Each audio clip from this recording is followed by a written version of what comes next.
Hello, good morning mga Megs. Yan, kung nakikita nyo sa likod ko may tubig. Tubig dagat po yan. High tide po kasi kagabi. Yan, pumasok yung tubig na naman dito sa likod. Ayan.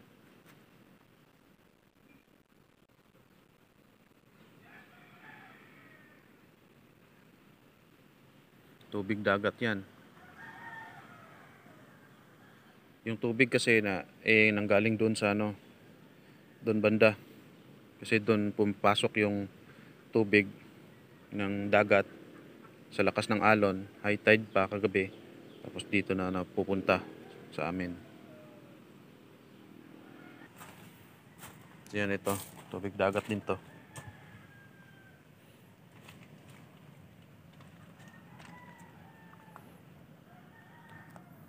Buti na lang walang ulan. Pag may ulan pa, sigurado mataas to. Taas yung tubig.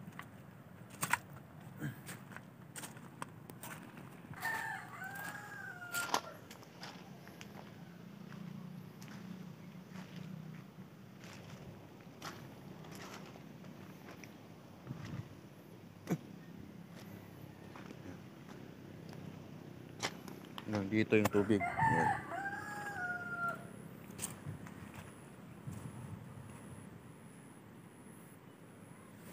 Pag high tide kasi pumapasok naman talaga dito yung tubig.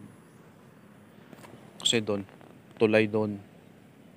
Kaya doon dumadaan yung tubig na galing doon sa mga ilog. Galing doon sa sa may tambak.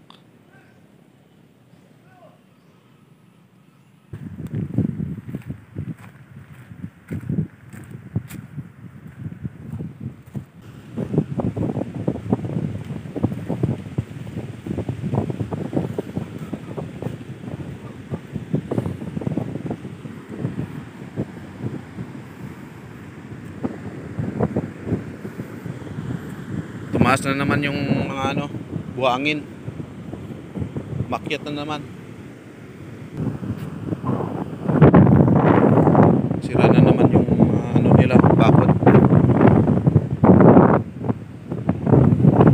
Kasi itong month na to mga Mikes, sa month na to, month ng November, December, malakas na talaga yung alon.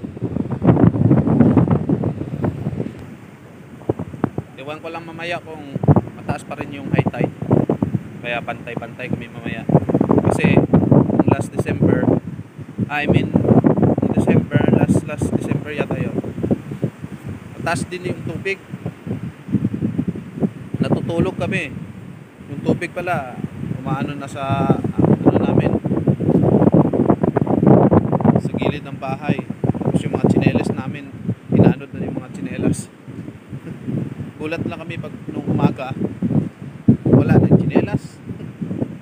Wala na, anod na. Pero hindi naman mataas na baha, mataas na tubig.